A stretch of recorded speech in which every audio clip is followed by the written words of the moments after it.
Right. So యాక్చువల్‌గా మనం last క్లాస్‌లో మనం ఇప్పటి వరకు చాలా చాలా టాపిక్స్ గురించి మాట్లాడుకోవడం జరిగింది. So majorly our topic name goes to data structures అని చెప్తూ ఉంటాము. డేటా స్ట్రక్చర్స్ అంటే ఏమిటి అని అడిగితే simply say very first class నుంచి చెప్తున్నాను. Arranging the data in computer memory. Computer మెమరీలో కనుక మన డేటాను కనుక అరేంజ్‌మెంట్ చేసుకోగలిగితే దాన్ని డేటా స్ట్రక్చర్ అని మాట్లాడుతూ ఉంటారు. ఎందుకు అరేంజ్‌మెంట్ చేసుకోవాలి అని అడిగితే కంప్యూటర్‌లో వర్క్ చేసేది మొత్తం ఎవరు అని అడిగితే మైక్రో ప్రాసెసర్ అని చెప్తూ ఉంటారు. ఈ మైక్రో ప్రాసెసర్ అనేటువంటిది మనం చెప్పినటువంటి ఇన్‌స్ట్రక్షన్స్‌ని ఫాస్ట్‌గా ఎగ్జిక్యూట్ చేయడానికి గానీ, లేకపోతే మనం ఏదైనా సరే కంప్యూటర్‌లో స్టోర్ చేసినటువంటి డేటాని బయటికి తీసుకురావాలన్నా సరే డేటా స్ట్రక్చర్ అనేటటువంటిది బాగా ఉపయోగపడుతుందని చెప్తూ ఉంటారు. బేసికల్లీ డేటా స్ట్రక్చర్స్‌ని ఏం చేశారని అడిగితే it will be classified into 2 categories. First one వచ్చేటటువంటి దాన్ని ప్రిలిమినరీ డేటా స్ట్రక్చర్ అని మాట్లాడతారు. Second one non preliminary data structure అని మాట్లాడుతూ ఉంటారు. ప్రిలిమినరీ డేటా స్ట్రక్చర్‌లో వచ్చేటప్పటికి ఏం జరుగుతుంది సార్ అని అడిగితే what you mean by preliminary data structure అని అడిగితే it holds only single value or single element. So ఒకే ఒక వాల్యూకి రిప్రజెంటేషన్ ఏదైనా ఉంటే అలాంటి వాటిని కనుక హ్యాండిల్ చేయాలి అనుకుంటే we can go with this preliminary data structure అని చెప్తుంటారు. ఈ ప్రిలిమినరీ డేటా స్ట్రక్చర్‌లో all kinds of data types ఏవైతే ఉన్నాయో అవన్నీ ప్రిలిమినరీ డేటా స్ట్రక్చర్‌లో రావడం జరుగుతుంది. That is nothing but simply say integer data type అని, ఫ్లోట్ డేటా టైప్ అని, డబుల్ డేటా టైప్ అని, అదేవిధంగా బూలియన్ డేటా టైప్ అని, స్ట్రింగ్ డేటా టైప్ అని ఏవైతే మనం డేటా టైప్స్ గురించి మాట్లాడుతూ ఉంటామో those are all will be comes under preliminary data structure.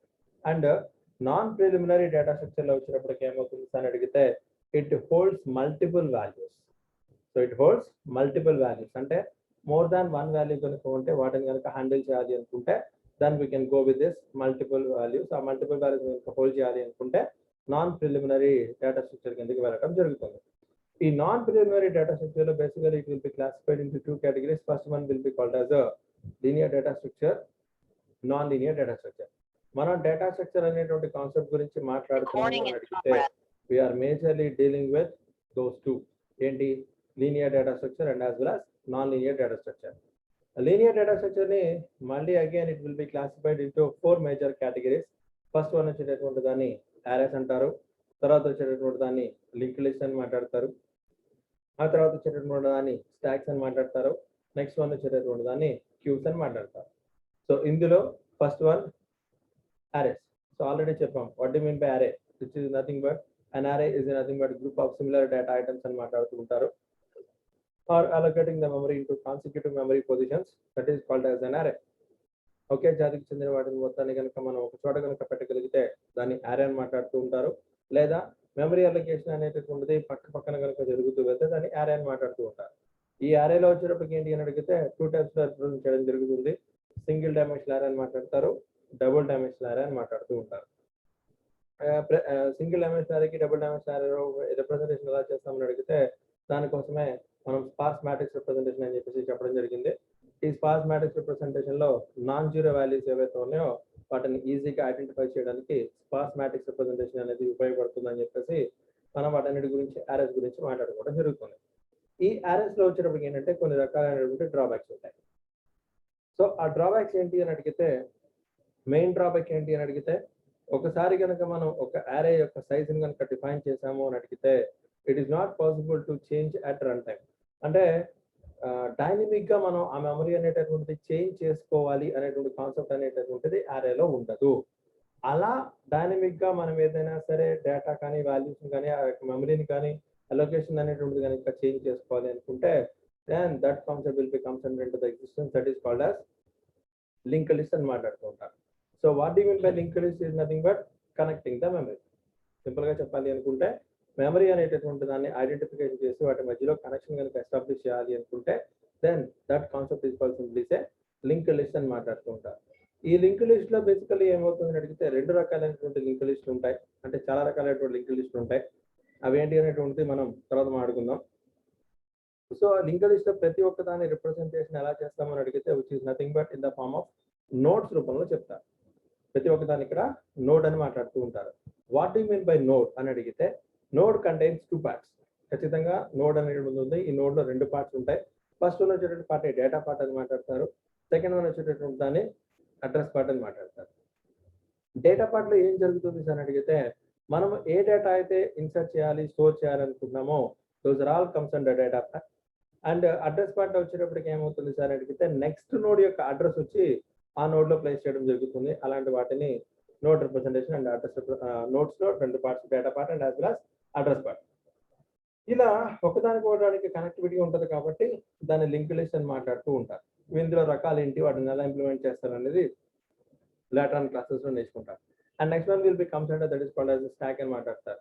What do you mean by stock అని అడిగితే stock is nothing but which is used to store the elements or store the data where the insertion and deletion must be done at one and only, named as top అని మాట్లాడతారు. And the insertion and deletion operation must be done based on the principle will be called as LIFO. ఖచ్చితంగా stock లో వచ్చేటప్పటికి insert చేయడం కానీ delete చేయడం కానీ ఒక సైడ్ నుంచి మాత్రమే చేస్తారు, దాన్ని టాప్ అని మాట్లాడతారు. స్టాక్ అనేటటువంటి దాన్ని లీనియర్ డేటా స్ట్రక్చర్ అని మాట్లాడుతూ ఉంటారు. స్టాక్ అనేటటువంటి దాని వల్ల డేటా ఏదైనా సరే స్టోర్ చేయాలి అనుకుంటే స్టాక్ లో స్టోర్ చేయడం జరుగుతూ ఉంటుంది అని చెప్పేసి చెప్పడం జరిగింది. సో లిఫో అంటే ఏంటి అని అడిగితే లాస్ట్ ఇన్ ఫస్ట్ అవుట్ అని మాట్లాడుతూ ఉంటారు. ఇలా ఈ స్టాక్ అనేటటువంటి ఈ last in first out principal ని ఇంప్లిమెంట్ చేస్తూ మనం స్టాక్ ని ఎలా రాయొచ్చు ప్రోగ్రామ్స్ కానీ ఏదైనా అని అడిగితే 2 రకాలుగా రాయొచ్చు. ఫస్ట్ వన్ వచ్చేటటువంటి దాన్ని ఆర్ఎస్ ద్వారా రాయొచ్చు, సెకండ్ వన్ లింక్ లిస్ట్ ద్వారా రాయొచ్చు. అందుకనే స్టాక్ యూజింగ్ ఆర్ఎస్ అని మాట్లాడతారు, స్టాక్ యూజింగ్ లింక్ లిస్ట్ అని మాట్లాడతారు. సో దీనికి సంబంధించినటువంటి అల్గోరిథమ్స్ ఏంటి, వాటిని ఎలా ఇంప్లిమెంట్ చేస్తారనేటువంటిది ఆల్రెడీ మనం ప్రీవియస్ క్లాసెస్ లో నేర్చుకున్నాం. నెక్స్ట్ స్టాక్ అనేటటువంటి దాన్ని యూజ్ చేస్తే రియల్ టైమ్ ఎన్విరాన్మెంట్ లో ఎక్కడ వాడతారు అని అడిగితే దానికి రియల్ టైం ఆల్రెడీ డెవలప్ చేసినటువంటి అప్లికేషన్ గురించి కనుక చెప్పాలి అనుకుంటే ఎంఎస్ వర్డ్ లో అండు ఆపరేషన్ ఏదైతే ఉందో ఆ అండు ఆపరేషన్ రిప్రజెంట్ చేసేది మొత్తం స్టాక్ తో చేస్తారు. అంటే అండు కొట్టామంటే లాస్ట్ రీసెంట్ గా చేసిన యాక్షన్ క్యాన్సిల్ అవుతుంది. ఎలా జరుగుతుంది అని అడిగితే బేస్డ్ ఆన్ ద బ్యాక్గ్రౌండ్ కాన్సెప్టే stack. And in the same procedure ఇక్కడ మరి అప్లికేషన్ ఓరియంటెడ్ లో కనుక చెప్పాలి అనుకుంటే దానికోసమే మనము అర్థమెటిక్ ఎక్స్ప్రెషన్ ఎవాల్యుయేషన్ అనే కాన్సెప్ట్ గురించి మాట్లాడుకోవాలి. ఈ అర్థమెటిక్ ఎక్స్ప్రెషన్ ఎవాల్యుయేషన్ ఎవరు ఇంప్లిమెంట్ చేశారని అడిగితే పాలిషీ అనేటటువంటి ఆయన మ్యాథమెటిషియన్ ఎవరైతే ఉన్నారో జాన్ లుకోవిస్ అనేటువంటి ఆయన, ఈయన మనం వాడేటటువంటి ఎక్స్ప్రెషన్ తో పాటు ఇంకో 2 నోటేషన్స్ ని ప్రిఫర్ చేయడం జరిగింది. That is called as prefix notation అంటారు, as well as postfix notation అంటారు. So what I mean by 3 అని అడిగితే ఇన్ఫిక్స్ నోటేషన్ అంటే ఫర్ ఎగ్జాంపుల్ 2 ఆపరెంట్స్ మధ్యలో ఒక ఆపరేటర్ పెడితే దట్ ఈస్ ఇన్ఫిక్స్, అది మనం రెగ్యులర్ గా వాడేది. అంటే ఫర్ ఎగ్జాంపుల్ A+B. అలా కాకుండా ఇన్ఫిక్స్ నోటేషన్ అంటే ఏమవుతుంది సార్ అని అడిగితే 2 ఆపరెంట్స్ కి బిఫోర్ కనుక ఆపరేటర్ కనుక సబ్మిట్ చేయగలిగితే, ప్లేస్ చేయగలిగితే that is called as prefix notation అంటారు, అంటే +AB. అలాగే పోస్ట్ ఫిక్స్ వచ్చినప్పటికి ఏమవుతుంది అడిగితే 2 ఆపరెంట్స్ తర్వాత కనుక నేను ఆపరేటర్ ప్లేస్ చేయగలిగితే that is called as postfix notation అంటారు, which is nothing but AB+. ఈ ఇన్ఫిక్స్ తో పాటు ఈ ప్రిఫిక్స్ అనేటటువంటి నోటేషన్ ని, పోస్ట్ ఫిక్స్ అనేటువంటి నోటేషన్ ని ప్రపోజ్ చేసింది ఎవరు అని అడిగితే పాలిష్ మ్యాథమెటిషియన్ అనేటువంటి జాన్ లుకోవిస్ అనేటువంటి ఆయన ప్రపోజ్ చేశాడు కాబట్టి దాన్ని రివర్స్ పాలిష్ నోటేషన్ అంటారు. ఈ ఏదైతే మనం చేసుకుంటూ వెళ్తున్నామో ఈ polish notation arithmetic expression evaluate చేసామో దీన్ని ఎక్కడ ఇంప్లిమెంట్ చేస్తామని అడిగితే స్టాక్స్ అనేటువంటి దాన్ని యూజ్ చేసుకుని మనము ఇన్ఫిక్స్ ఎక్స్ప్రెషన్ ని పోస్ట్ ఫిక్స్ ఎక్స్ప్రెషన్ కింద గాను, అలాగే ఇన్ఫిక్స్ ఎక్స్ప్రెషన్ ని ప్రిఫిక్స్ ఎక్స్ప్రెషన్ కింద గాను మార్చుకోవచ్చు. దానికి సంబంధించిన ప్రొసీజర్ కానీ అల్గోరిథమ్స్ కానీ మనం స్టాక్ ఇంప్లిమెంటేషన్స్ లో నేర్చుకోవచ్చు. So that's about our stock. And coming to next one, stocks కూడా లీనియర్ డేటా స్ట్రక్చర్స్ లో అయిపోయిన తర్వాత నెక్స్ట్ వచ్చేటటువంటి దాన్ని ఏమంటారు అని అడిగితే క్యూస్ అని మాట్లాడతారు. So what do you mean by queue అంటే క్యూ అంటే ఏంటి అని అడిగితే సేమ్ ఇది కూడా ఇందాక స్టాక్ ఎలా మాట్లాడామో అలాగే చెప్తాం. ఏంటి, queue is also a linear data structure which is used to store the data where the insertion must be done at one end only and the delete operation must be done at another end based on the principle will be called as a FIFO.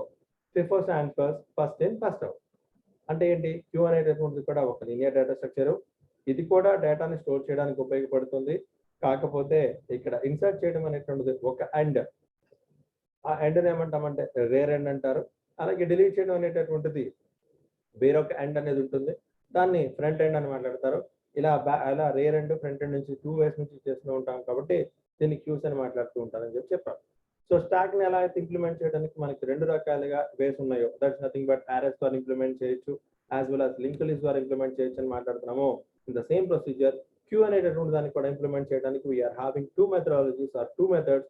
First one using arrays and the second one will be called as link list. So stack లో వచ్చేటప్పటికి insert operate చేయడానికి push అనేటువంటి operation వాడతాము, method వాడతాము.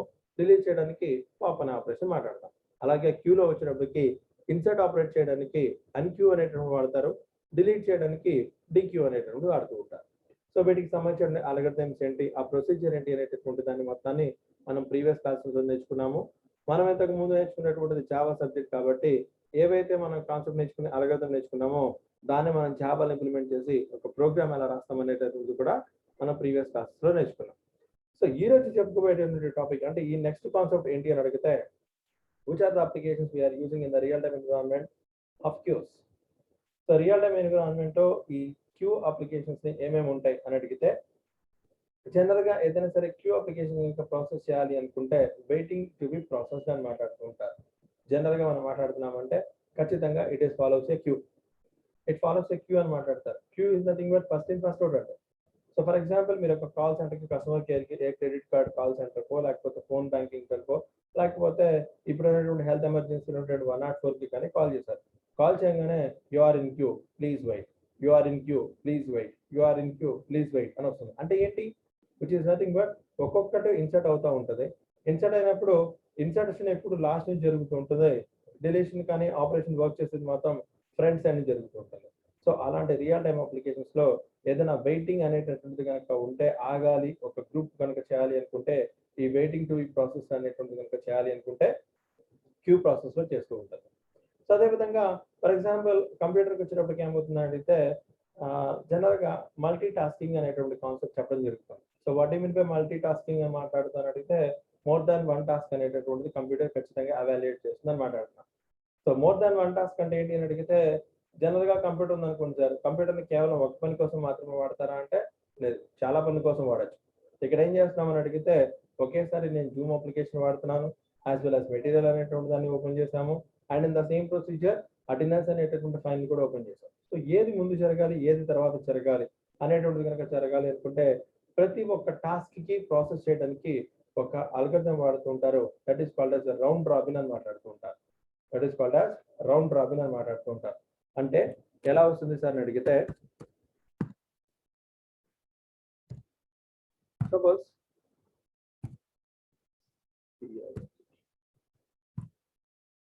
ఈ round robin అనేటువంటి algorithm అనేటువంటి operating systems లో మాట్లాడతారు సార్. దీన్ని సింపుల్ గా చెప్పడం కోసం ఒక చిన్న వర్క్ తీసుకుందాం. ఏంటి అని అడిగితే ఫర్ ఎగ్జాంపుల్ ఇక్కడ నాకు టాస్క్ 1 అనేది ఉంది, టాస్క్ 2 అనేది ఉంది, టాస్క్ 3 అనేటటువంటిది ఉంది, అలాగే టాస్క్ 4 అనేటటువంటిది ఉంది. ఒక 4 పనులు చేయాలి. 4 పనులు చేయడానికి for example first task complete చేయడానికి నాకు ఒక 25 సెకండ్స్ పడుతుంది అనుకున్నాను. సెకండ్ టాస్క్ కంప్లీట్ చేయడానికి ఒక 10 సెకండ్స్ పడుతుంది అనుకున్నాను. థర్డ్ టాస్క్ కంప్లీట్ చేయడానికి ఒక 15 సెకండ్స్ పడుతుంది అనుకున్నాను. ఫోర్త్ టాస్క్ కంప్లీట్ చేయడానికి లైక్ ఒక 5 సెకండ్స్ పడుతుందా అనుకున్నాను. సో మన కంప్యూటర్లో వర్క్ చేయాలి. ఈ వర్క్ చేసేది మొత్తం ఎవరు అని అడిగితే ప్రాసెసర్ చేస్తుంది. ప్రాసెసర్ చేస్తున్నప్పుడు ఫస్ట్ కమ్ ఫస్ట్ సర్వ్ అంటే which is nothing but first in first out FIFO principle ని బేస్ చేసుకుని ఇన్సర్షన్ అనేటటువంటిది జరగాలి, టాస్క్ చేసుకుంటూ వెళ్ళాలి, కంప్లీట్ అయిపోతే బయటికి రావాలి. ఇది రియల్ టైమ్ అప్లికేషన్స్ లో మన కంప్యూటర్ ప్రాసెసర్ అనేటటువంటిది వర్క్ చేస్తుంది అనుకుందాం. ఫర్ ఎగ్జాంపుల్ ఈ ఫస్ట్ టాస్క్ కనుక నేను ప్రాసెసర్ చేయమని మనకి ఇంప్లిమెంట్ చేస్తే ఇది కంప్లీట్ అవడానికి 25 సెకండ్స్ కావాలి. నెక్స్ట్ ఇది కంప్లీట్ అవడానికి 10 సెకండ్స్ కావాలి. ఇది కంప్లీట్ అవడానికి 15 సెకండ్స్ కావాలి. ఫోర్త్ టాస్క్ కంప్లీట్ అవడానికి 5 సెకండ్స్ కావాలి. ఫర్ సపోజ్ ఈ ఫోర్త్ టాస్క్ కంప్లీట్ అవడానికి మొత్తం పట్టేటటువంటి వెయిటింగ్ పీరియడ్ ఎంత అవుతుంది sir? Can you assume? Sir వినిపిస్తుందా? అడిగిన క్వశ్చన్ వినపడుతుందా sir? am I audible? Okay sir, ఇప్పుడు మనకి వచ్చేటప్పటికి కంప్యూటర్లో పని చేసుకోవడానికి 4 టాస్క్లు ఇచ్చాము కంప్యూటర్కి. ఒకదానికి వచ్చేటప్పటికి 25 సెకండ్లు పడుతుంది, ఒకదానికి వచ్చేటప్పటికి 10 సెకండ్లు పడుతుంది, ఒకదానికి వచ్చేటప్పటికి 15 సెకండ్లు పడుతుంది, ఒకదానికి వచ్చేటప్పటికి 5 సెకండ్లు పడుతుంది. First in first out principle base చేసుకుని మన కంప్యూటర్లో ఉండేటువంటి ప్రాసెసర్ కి పని అప్ప చెప్తే 4వ పని కంప్లీట్ అవడానికి ఎంత టైం పడుతుంది అని అడుగుతున్నారు. అంటే ప్రాసెసర్ 4వ టాస్క్ కంప్లీట్ చేయడానికి how much time it estimates?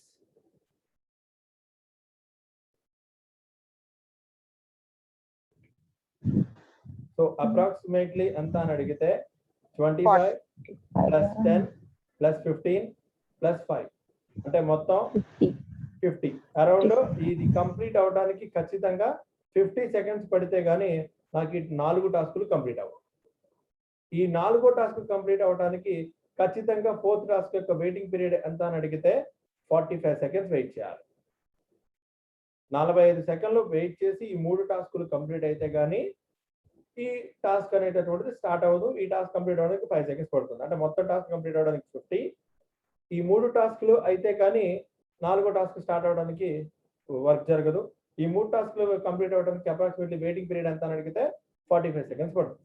దీనివల్ల ఏమవుతుంది సార్ అడిగితే తక్కువ టైంలో ఉన్నటువంటి వర్క్ కంప్లీట్ అవడానికి కూడా ఎక్కువ వెయిటింగ్ పీరియడ్ పడుతుంది. అవునా కదా? అవునా కదా? 5 సెకండ్ల పని కోసం ఎన్ని సెకండ్లు వెయిట్ చేయాలి సార్? 45 సెకండ్లు వెయిట్ చేయాల్సి వస్తుంది. సో అంటే షార్ట్ స్పాన్ ఉన్నటువంటి వర్క్ కంప్లీట్ అవడానికి కూడా ఎక్కువ టైం పడుతుంది. కాబట్టి ఈ first in first out principal కనుక బేస్ చేసుకుని పని చేస్తే నా యొక్క ప్రాసెసర్ అనేటువంటిది పర్ఫెక్ట్ గా వర్క్ చేయకపోవచ్చు. అందుకని ఏం చేస్తారు అని అడిగితే దానికోసమే ఇంప్లిమెంట్ చేశారు సార్. ఆ అల్గరిథం పేరే ఏంటి అని అడిగితే that is called as a round robin algorithm అంటారు. That is called as round robin algorithm అంటారు. ఈ రౌండ్ రాబిన్ అల్గరిథం లో వచ్చేటప్పటికి ఏం జరుగుతుంది సార్ అని అడిగితే ప్రతి ఒక్క దానికి ఏం పెడతారు సార్ అని అడిగితే టైం స్లైస్ అనేది ఇస్తారండి. ప్రతి ఒక్క దానికి టైం స్లైస్ అనేటటువంటిది ఇవ్వడం జరుగుతుంది. ఈ టైం స్లైస్ వచ్చేటప్పటికి ఏమవుతుంది సార్ అని అడిగితే ఫర్ సపోజ్ ఈ టైం స్లైస్ అనేటటువంటిది నేను ఒక 5 సెకండ్స్ ఇచ్చాను అనుకుంటే, ప్రతి టాస్క్ కి టైం ఒక 5 సెకండ్లు కేటాయించాము అని అనుకుంటే ఫస్ట్ టాస్క్ అనేటటువంటిది ప్రాసెసర్ లో స్టార్ట్ అవుతుంది. టాస్క్ 1 జరుగుతూ ఉంటుంది. టాస్క్ 1 కంప్లీట్ అవ్వడానికి యాక్చువల్ గా నాకు ఎంత కావాలి అని అడిగితే 25 సెకండ్స్ కావాలి.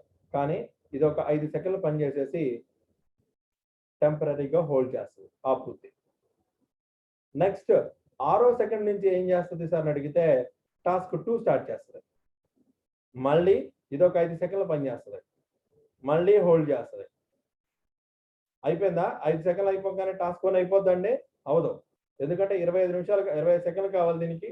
ఇది కంప్లీట్ అవ్వాలంటే 10 సెకండ్లు కావాలి. సో 2 టాస్కులు అవ్వవు.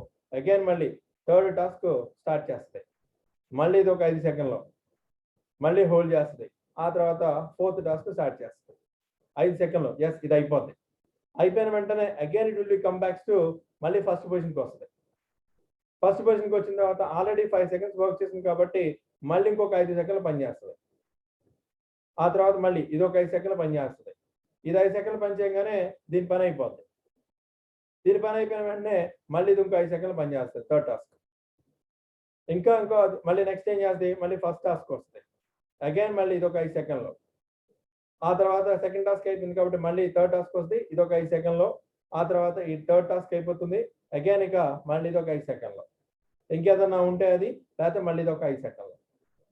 సో ఈ విధంగా ఫస్ట్ టాస్క్ జరుగుతుంది ప్యారలల్ గా, సెకండ్ టాస్క్ జరుగుతుంది, 3rd టాస్క్ జరుగుతుంది, 4th టాస్క్ జరుగుతుంది. ఇలా మల్టిపుల్ టాస్కింగ్స్ అనేటటువంటిది ఒకేసారి పెర్ఫార్మ్ చేస్తుంది. ఎలా పనిచేస్తుంది సార్ అని అడిగితే based on the principle will be called as simply say round robin అంటారు. ఈ రౌండ్ రాబిన్ అనేటటువంటి దాన్ని ఇంప్లిమెంట్ చేసేటటువంటిది ఎలా ఇంప్లిమెంట్ చేస్తారని అడిగితే it is based on the algorithm will be called as simply say queues అనేటటువంటి దాన్ని ఇంప్లిమెంట్ చేసి దీన్ని వర్క్ చేయడం జరుగుతుంది. సో రౌండ్ రాబిన్ షెడ్యూలింగ్ అంటారు. That is called as round robin scheduling అంటారు. రౌండ్ రాబిన్ షెడ్యూలింగ్ అంటే ఏం లేదు sir, set of processes or set of tasks అనేటటువంటి ఉంటాయి. సర్క్యులర్ మేనర్ అంటే ఏం లేదు, ఫస్ట్ టాస్క్, తర్వాత సెకండ్ టాస్క్, తర్వాత 3rd టాస్క్, తర్వాత 4th టాస్క్, అగైన్ మళ్ళీ comes to first task, second task, 3rd task, 4th task. ఇలా ఒక సర్క్యులర్ మేనర్ లో తిరుగుతూ ఉంటుంది ప్రతి ఒక్క దానికి అనేటటువంటి దాన్ని కనుక ఇండైరెక్ట్ గా ఇంప్లిమెంట్ చేయాలి అనుకుంటే that is also becomes under queue base చేసుకుని పనిచేస్తూ ఉంటుంది. ఓకే, సపోజ్ అదే విధంగా ఒకే రిసోర్స్ అనేటటువంటి వాటిని మల్టిపుల్ యూజర్స్ కనుక యూజ్ చేయాలి అనుకుంటే that is also possible using queue. అంటే ఏంటి అని అడిగితే for example that is called as CPU scheduling అంటారు. అదే విధంగా డిస్క్ షెడ్యూలింగ్ అని మాట్లాడుతూ ఉంటారు. So CPU scheduling, disk scheduling అంటే ఏంటి అని అడిగితే ఒక ప్రాసెసర్ అనేటటువంటిది ఆ టాస్క్ కంప్లీట్ చేసిన తర్వాత మళ్ళీ ప్రాసెసర్ అనేటటువంటిది జరుగుతూ ఉండాలి కదా. సో టాస్క్ 4 అయిపోగానే అగైన్ మళ్ళీ టాస్క్ 1కి రావాలి. ఎలా వస్తుంది అని అడిగితే that is called CPU scheduling అంటారు. సో సిపియు దానికి సంబంధించి కూడా షెడ్యూలింగ్ అల్గారిథమ్స్ ఉంటాయండి. ఆ షెడ్యూలింగ్ అల్గారిథమ్స్ బేస్ చేసుకునే పనిచేస్తుంది. అలాంటి వాటిని కూడా వర్కౌట్ చేయాలి అనుకున్న ఈ క్యూ అనేటటువంటి దాన్ని యూజ్ చేస్తూ ఉంటారు. అండ్ నెక్స్ట్ వన్ వచ్చేటప్పటికి ఏమవుతుంది సార్ అడిగితే handling interrupts in real time system. Handling interrupts is nothing but for example class చెప్తూ ఉన్నప్పుడు ఎవరో మధ్యలో హ్యాండ్ రైజ్ చేశారు అనేటువంటి హ్యాండ్ సింబల్ వచ్చింది అనుకోండి సార్, అప్పుడు ఏమవుతుంది, నేను చెప్తున్నటువంటి క్లాస్ ఆపి ఏంటమ్మా అని అడుగుతాను. సో ఆ ఇంటరప్ట్ అనేటువంటి దాన్ని నేను అక్కడ హ్యాండిల్ చేసుకున్నాను. అలాగే ఇక్కడ కంప్యూటర్ లో కూడా ఏమవుతుంది సార్ అని అడిగితే ఏదైనా సరే పని జరుగుతున్నప్పుడు అన్ఎక్స్పెక్టెడ్ గా ఏదైనా ట్రబుల్ వస్తే ఆ ట్రబుల్ హ్యాండిల్ చేసే బాధ్యత ఎవరిది అని అడిగితే ప్రాసెసర్ది, నో డౌట్ అబౌట్ దట్. ఆ ప్రాసెసర్ ఎలా హ్యాండిల్ చేయాలనేటువంటి చెప్పేటటువంటిది కూడా ఈ క్యూని బేస్ చేసుకునే పనిచేస్తుంది. సో సింప్లీ అది ఎలా పనిచేస్తుంది సార్ అని అడిగితే ఇంటరప్ట్స్ అనేటటువంటివి కనుక వచ్చినప్పుడు ఆ ఇంటరప్ట్స్ అనేటటువంటివి ఫస్ట్ ఇన్ ఫస్ట్ అవుట్ లో సాల్వ్ చేసుకుంటూ వెళ్తుంది. అంటే ఫర్ ఎగ్జాంపుల్ ఇప్పుడు నేను క్లాస్ చెప్తున్నప్పుడు ఒకేసారి 4-5 ఇంటరప్ట్ చేశారు అనుకోండి సార్. 4-5 ఇంటరప్ట్ చేసినప్పుడు ఫస్ట్ ఎవరైతే ఇంటరప్ట్ చేస్తారో ముందు వాళ్ళకి క్వశ్చన్ అడుగుతాం. వాళ్ళది క్లారిఫికేషన్ చేసిన తర్వాత సెకండ్ పర్సన్ యొక్క క్వశ్చన్ అడుగుతాం. వాళ్ళది క్లారిఫై చేసిన తర్వాత థర్డ్ పర్సన్ యొక్క క్వశ్చన్ అడుగుతాం.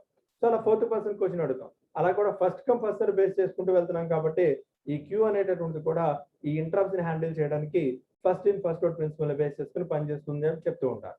అండ్ అదే విధంగా ఇంకా వచ్చేటప్పటికి ఏమవుతుంది అడిగితే ఒకేసారి multi programming is nothing but more than one program run parallelly. ఒకేసారి 4-5 ప్రోగ్రామ్స్ అనేటటువంటివి కనుక నాకు ప్యారలల్ గా కనుక రన్ అవ్వాలనిపించింది అనుకోండి సార్, అలాంటి సందర్భాల్లో కూడా ఈ మల్టీ ప్రోగ్రామింగ్ వాడుతూ ఉంటారు. ఈ మల్టీ ప్రోగ్రామింగ్ వాడుకోవాలి అన్నా సరే దానికి కూడా ఇంటర్నల్ గా ఉపయోగపడేటువంటి కాన్సెప్ట్ ఏంటి అని అడిగితే క్యూ. సో అందుకనే చెప్తున్నాం ఈ క్యూ అనేటటువంటిది one of the basic most powerful concept అండి. సో ఎలా పనిచేస్తుంది అని అడిగితే based on the first come first serve base చేసుకుని పనిచేస్తూ ఉంటుంది. ఏదైనా సరే సినిమా హాల్లో క్యూలు కానీ, లేకపోతే బస్ స్టాండ్ లో ఉండేటువంటి క్యూలు కానీ, పోస్ట్ ఆఫీస్ లో ఉండేటువంటి క్యూస్ కానీ, సినిమా హాల్లో థియేటర్స్ కానీ, so these are all will becomes అంటే first come first serve base మీద పనిచేస్తూ ఉంటుంది. ఇంకా క్లియర్ గా చెప్పాలి అనుకుంటే మనం ఏదైనా ఫుడ్ ఆర్డర్ పెట్టాలనిపించింది అనుకోండి సార్, ఫుడ్ ఆర్డర్ పెట్టినప్పుడు జొమాటోలో కానీ లేకపోతే లైక్ ఎక్కడైనా సరే ఒక యాప్ లో కనుక మనం ఆర్డర్ పెడుతున్నామంటే వాళ్ళు ఆ ఆర్డర్ ని ఎలా ప్రాసెస్ చేస్తారు అని అడిగితే ఫస్ట్ కమ్ ఫస్ట్ సర్వ్. ఎవడైతే ముందు ఆర్డర్ పెట్టాడో ఆ ఆర్డర్ ముందు ప్రాసెస్ చేస్తారు. సో ఆ విధమైనటువంటి ఆ క్యూస్ అనేటటువంటి వాటిని కూడా మనం ఈ రియల్ టైమ్ అప్లికేషన్స్ లో కూడా క్యూస్ కి ఎగ్జాంపుల్ కింద చెప్పొచ్చు. ఎలా అయితే మనం స్టాక్స్ అనేటటువంటి దానికి రియల్ టైమ్ అప్లికేషన్స్ గురించి మాట్లాడాలి అనుకుంటే we are going with arithmetic expressions ని ఎవాల్యుయేట్ చేయడానికి ఎలా వాడుతున్నారు అని చెప్తున్నామో, ఇక్కడ కూడా ఈ క్యూస్ అనేటువంటి వాటికి రియల్ టైమ్ అప్లికేషన్ కనుక చెప్పాలి అనుకుంటే ఇంటరప్ట్స్ ని హ్యాండిల్ చేస్తుంది. అదే విధంగా రౌండ్ రాబిన్ అల్గారిథమ్స్ ని హ్యాండిల్ చేస్తూ ఉంటుంది. సిపియు షెడ్యూలింగ్ అనేటువంటి వాటిని హ్యాండిల్ చేయాలి అనుకున్న క్యూస్ వాడుతూ ఉంటారు. అదే విధంగా మల్టిపుల్ రిసోర్సెస్ అనేటువంటి వాటిని షేర్ చేయాలి అన్న we can use this queue. Multiple resources అంటే ఏంటి సార్ అడగచ్చు. ఫర్ ఎగ్జాంపుల్ ఒక ఇంటర్నెట్ కేఫ్ తీసుకున్నాం అనుకోండి సార్. ఇంటర్నెట్ కేఫ్ లో 4 కంప్యూటర్లు ఉన్నాయి, 4 సిపియూలు ఉన్నాయి, ఖచ్చితంగా 4 మానిటర్లు ఉన్నాయి. కానీ ప్రింటర్లు కూడా 4 పెట్టాలా అండి? లేదు. కొంచెం టెక్నాలజీ కనుక వాడుకుంటే ఒకే ప్రింటర్ని అందరూ షేర్ చేసుకుంటూ వెళ్తారు. ఒకే ప్రింటర్ని అందరూ షేర్ చేసుకుంటూ వెళ్ళినప్పుడు సపోజ్ నలుగురు కనుక ప్రింటర్ ప్రింట్ ఇమ్మని ఇచ్చారు అనుకోండి సార్, ఆ ప్రింటర్ ఎవరికి సమాధానం చెప్తుంది? సో ఖచ్చితంగా దానికి కూడా ఒక ప్రింటింగ్ పూల్ అనేటువంటిది ఫామ్ చేసి ఆ ప్రింటింగ్ పూల్ లో ఏం చేస్తారంటే ఎవడు ముందు ప్రింట్ ఇచ్చాడో ఆయన అక్కడ ముందు ప్రాసెస్ చేసుకుంటూ వెళ్తారు. సో ముందు వచ్చినోడు ముందు ప్రాసెస్ చేస్తుంది. That is also implemented first come first serve. So అలా మల్టిపుల్ రిసోర్సెస్ అనేటువంటి వాటిని హ్యాండిల్ చేయాలి అన్నా, ఇంటరప్ట్స్ ని హ్యాండిల్ చేయాలి అన్నా, సిపియు షెడ్యూలింగ్ అల్గారిథం పెట్టాలన్నా, డిస్క్ షెడ్యూలింగ్ అల్గారిథం పెట్టాలన్నా, రియల్ టైమ్ ఎన్విరాన్మెంట్ లో ఏ అప్లికేషన్ ఎన్విరాన్మెంట్ లో వెళ్ళినా సరే మనకి ఈ క్యూస్ అనేటటువంటివి చాలా ఇంపార్టెంట్ రోల్ ప్లే చేయడం జరుగుతూ ఉంటుంది. So the main principle is nothing but క్యూకి వచ్చేటప్పుడు ఏంటంటే ఫస్ట్ ఇన్ ఫస్ట్ అవుట్. ముందు ఎవరైతే వస్తారో వాళ్ళ వరకు ముందు కంప్లీట్ చేసి పంపిస్తుంది. First in first out principle base చేసుకుని ఇది పనిచేస్తూ ఉంటుంది అని చెప్తూ ఉంటారు. So they are the real time applications అనేటటువంటివి మనకి క్యూస్ లో ఇంప్లిమెంట్ చేయడానికి ఉపయోగపడేటువంటి కాన్సెప్ట్. వీటిని ఇంప్లిమెంట్ చేసేటువంటి ప్రొసీజర్ ఏంటి అనేటటువంటిది ఆల్రెడీ మనం ఇంతకు ముందు నేర్చుకున్నాం. ఏంటి? క్యూస్ అనేటటువంటి దాన్ని ఇంప్లిమెంట్ చేస్తూ ఆర్ఎస్ ద్వారా రాయొచ్చు. అదే క్యూస్ అనేటువంటి ఇంప్లిమెంట్ చేస్తూ లింక్ లిస్ట్ ద్వారా కూడా రాయొచ్చు. So depends on the situation బట్టి మనం ఆర్ఎస్ లో వాడాలా లేకపోతే లింక్ లిస్ట్ లో వాడాలా అనేటటువంటిది రాసుకోవచ్చు. బట్ మనకి కాన్సెప్ట్ కనుక వచ్చిందంటే ఖచ్చితంగా మనం నేర్చుకోవాల్సిన అల్గారిథం, ఆ అల్గారిథం ని we can write in any programming. Once we learn the algorithm perfectly, that algorithm must implemented in C language లో వాడచ్చు, C++ లో వాడచ్చు, లేకపోతే జావాలో వాడచ్చు, ఎక్కడైనా వాడుకోవచ్చు. స్పెసిఫిక్ గా ఇందులోనే రాయాలి అనేటువంటి టాస్క్ అయితే ఎక్కడా లేదు. దీన్ని వాడేసి చేసినటువంటి అప్లికేషన్సే ఇవన్నీ. ఏంటి, వెయిటింగ్ ప్రాసెస్ ని హ్యాండిల్ చేయాలన్నా, రౌండ్ రాబిన్ చేయాలన్నా, డిస్క్ షెడ్యూలింగ్ చేయాలన్నా, ఇంటరప్ట్స్ ని హ్యాండిల్ చేయాలన్నా, మల్టీ ప్రోగ్రామింగ్ టాస్క్ పెర్ఫామ్ చేయాలన్నా. So these are all will be real time application comes under queue. సరే, మిమ్మల్ని క్వశ్చన్ కనుక అడిగారు అని అడిగితే సో ఇవన్నీ రాసుకుంటూ వెళ్ళచ్చు. క్యూస్ అప్లికేషన్స్ అనేటటువంటివి ఆల్రెడీ ఈ ఆర్ఎస్ లో ఆపరేషన్స్ ఏవైతే ఉన్నాయో ఆర్ఎస్ లో దీన్ని ఎలా వాడతారు అనేటటువంటి దానికి సంబంధించి ప్రోగ్రామ్ నేను ఎక్స్ప్లెయిన్ చేయడం జరిగింది. And in the same procedure దీన్నే మన లింక్ లిస్ట్ ఎలా వాడతారు అనేటటువంటిది నిన్న క్లాస్ లో చెప్పాను. దీన్ని బేస్ చేసుకుని రాసినటువంటి ప్రోగ్రామ్స్ అన్నమాట ఇవన్నీ. సో కాకపోతే ఏమవుతుందని అడిగితే నెక్స్ట్ వన్ వచ్చినప్పటికి ఏంటంటే క్యూస్ అంటే ఏంటి, ఇందులో ఉండేటువంటి రకాలు ఏంటి అనేటువంటి నేను నెక్స్ట్ క్లాస్ లో చెప్తాను. ఈ క్యూస్ అనేటువంటి కాన్సెప్ట్ మొత్తం అయిపోయిన తర్వాత నెక్స్ట్ అప్పుడు లింక్ లిస్ట్ అంటే ఏంటి, అందులో ఉండేటటువంటి single link list, double link list కి తేడా ఏంటి, దాన్ని ఎలా వాడతారు అనేటటువంటి వాటిని మనం లింక్ లిస్ట్ అనే కాన్సెప్ట్ వచ్చినప్పుడు నేర్చుకుందాం. ఐ థింక్ ఇక్కడ వరకు క్లియర్ అనుకుంటా. Do you have any doubts ఇక్కడ వరకు? సో మెయిన్ మీకు యాక్చువల్గా ఏంటంటే క్యూస్ లో కానీ స్టాక్స్ లో కానీ నేను ఆల్రెడీ మోడిఫికేషన్ చేసిన ప్రోగ్రామ్స్ ని వాడొచ్చండి, డౌటే లేదు. నేను మీ గ్రూప్ లో ఆల్రెడీ షేర్ చేశాను కదా మోడిఫై చేసిన ప్రోగ్రామ్స్. గ్రూప్ లో పెట్టానా లేదా? Stack using linked list and as well as stack using arrays. In the same procedure, queue using linked list to queue using arrays. మొత్తం 6 ప్రోగ్రామ్ ల్యాబ్ అని చెప్పాను సార్. ఈ 6 ప్రోగ్రామ్లు నేను ఇచ్చిన ప్రోగ్రామ్స్ అయినా రాయొచ్చు, లేకపోతే మీరు ల్యాబ్ లోనైనా రాయొచ్చు. బహుశా నాకు తెలిసి నేను ఇచ్చిన మెటీరియల్ ఉన్నటువంటి కొంచెం హార్డ్ గా ఉండొచ్చు. బెటర్ నేను ఇచ్చిన ప్రోగ్రామ్స్ ని వాడితే అది ల్యాబ్ లిస్ట్ లో కనుక పెట్టుకుని వాడుకుంటే బ్రహ్మాండంగా ఉంటుంది. కాకపోతే ఇక్కడ మనం నేర్చుకోవాల్సినటువంటి కాన్సెప్ట్ ఏంటి అని అడిగితే, కాన్సెప్ట్ వచ్చింది అంటే దానికి అల్గోరిథం కూడా రావాలి. మెయిన్ రేపు మిమ్మల్ని ఎగ్జామినేషన్ పాయింట్ ఆఫ్ వ్యూలో explain Q and how many ways implement అన్నాడు అనుకోండి సార్. క్యూ అంటే ఏంటో రాసి ఆర్ఎస్ ద్వారా ఇంప్లిమెంట్ చేయొచ్చు, లింక్ లిస్ట్ ద్వారా ఇంప్లిమెంట్ చేయొచ్చు అని రాసి దాని అల్గోరిథమ్స్ రాయండి చాలు. అంతేగాని ప్రోగ్రామ్ మొత్తం రాయమని ఎవరు అడగరు. స్పెసిఫిక్ గా write a Java program to implement queue operation using link list అని మాత్రం అడిగినప్పుడు మాత్రమే ఆ ప్రోగ్రామ్ రాయాలి. అన్లెస్ అని అంటే రాయాల్సిన అవసరం లేదు. Okay, do you have any doubts? So ప్రస్తుతం ఈ రోజు చెప్పిన క్లాస్ డేటా అని అడిగితే ఆ క్యూస్ అప్లికేషన్స్ అనేటువంటి ఏంటి అనే దాని మీద చెప్పినటువంటి టాపిక్స్ ఇవన్నీ. ఓకే, ఏదైనా డౌట్ ఉందా ఇక్కడ వరకు? లేదు. Okay, then we will go with attendance.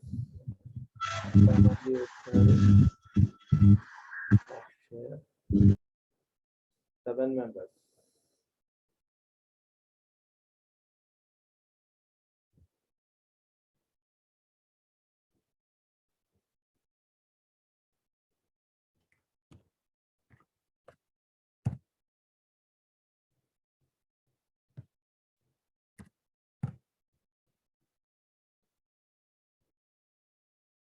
ఎవరు నాన్న 7 మెంబర్స్?